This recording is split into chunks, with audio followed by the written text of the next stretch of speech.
Hi everyone, my name is Lisa Snow and welcome to A Conscious Earth. Today I wanted to extend on the last video piece that I did, which was called The Arena, and it was based on fear and anxiety. And again, this part of my work has been inspired by Brené Brown, who has studied the work of shame, vulnerability, courage and empathy for decades now, and now has created certified courses to be able to educate others, to be able to lead with this work in the world and in workplaces as well. And so this piece for me came as somewhat a surprise, because even though I had written a piece on the arena before, it had been written around chronic illness. When I wrote this piece on fear and anxiety, I discovered something about myself in terms of a metaphor. And so the metaphor I used was like being stuck in a prison cell of the subconscious mind. And if I looked out the window into the field, into the arena, all I could see were my dreams and aspirations, but I couldn't reach them because standing outside my prison door were two guards and their names were fear and anxiety. Now, if I even thought about my dreams or walked towards the door, all day, fear and anxiety would yell at me. Who do you think you are? No one's ever going to listen to you. What do you know? You're never going to be able to help people. And even if I thought about what my dreams and inspirations or aspirations in this world look like, they would make sure that I knew my place in this world, which was to be small and to be worthless.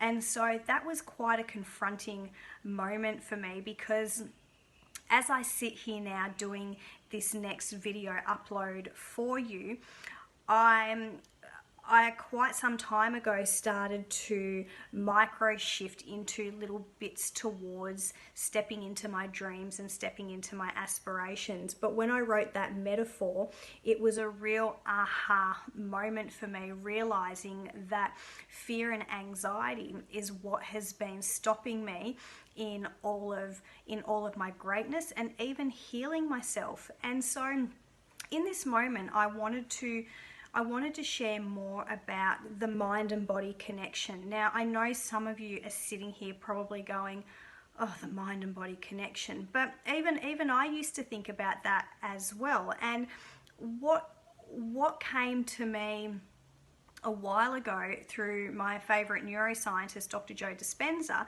is he often says is that thoughts are the language of the mind and feelings are the language of the body.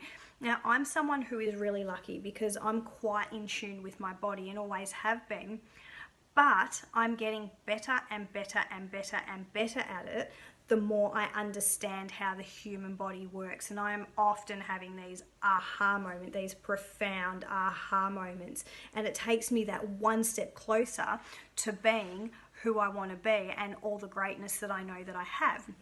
And so, and not only that, like, I'm always going to be a work in progress as well.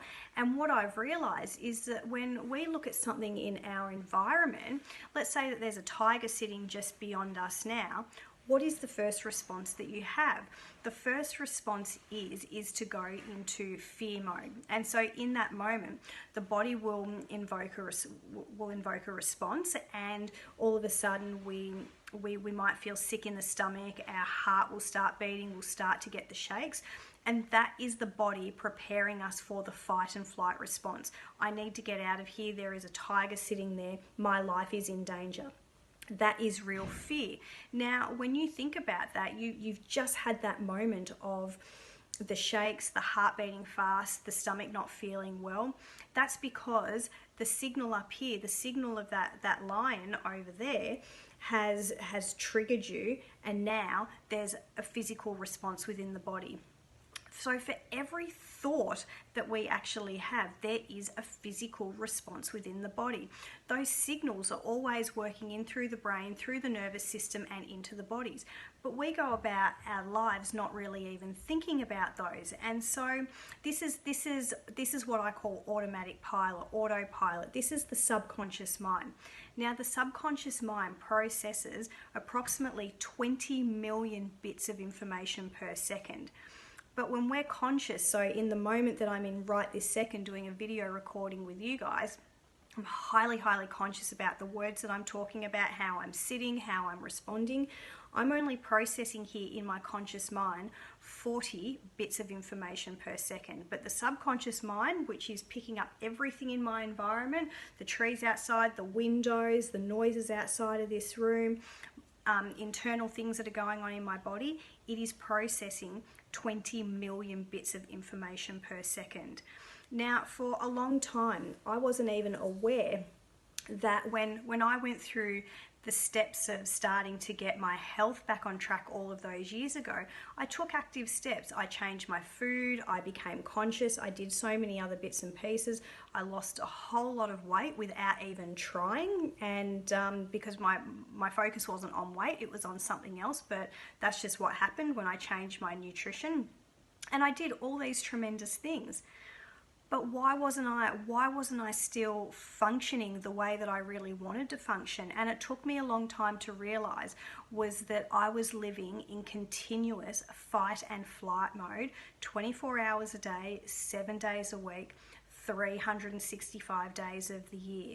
And all of a sudden, that was my aha moment. And so when we go into a fight and flight response, it shuts down the immune system, because we don't need our immune system in that moment of running away from a tiger. And what it does is it pushes all the blood out to the extremities, out to the hands, out to the legs, so we can get ready to run. We don't need our immune system in that moment.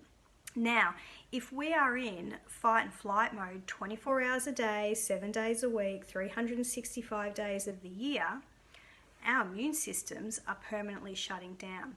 Now, here's the interesting thing. When our immune systems are shut down, we cannot go into growth and repair. So when we, how do I explain this? So in a fight and flight response, it's basically shutting down the immune response to everything we need in our body to stop viruses and pathogens and free radicals, and working through processing things like toxins and chemicals and heavy metals, all of those things. We just end up building up those things in our system, and then one day we wake up and we're chronically unwell and we don't know why. What happens if we were to switch back on the immune response by not being in a stressful environment 24 hours a day, 7 days a week, 365 days a year? What if we were living in pure joy and happiness for 365 days of the year? I dare say that we would be pretty healthy as a whole. However, we now live in the 21st century where we're living in continuously stressful environments day in, day out. Our bodies are not getting the chance to rest and rejuvenate, and then we wonder why we're so chronically unwell. And so then we will go to a doctor and we expect the doctor to give us a pill. But I must admit, I have not found a doctor who's been able to give me a magic pill yet. Now, they might give us something to alleviate symptoms or whatever it might be, but what it's not doing is it's not addressing the root underlying cause of the problem, which is probably stress and anxiety to begin with, which is then causing an internal effect in the human body, which is then causing the chronic condition.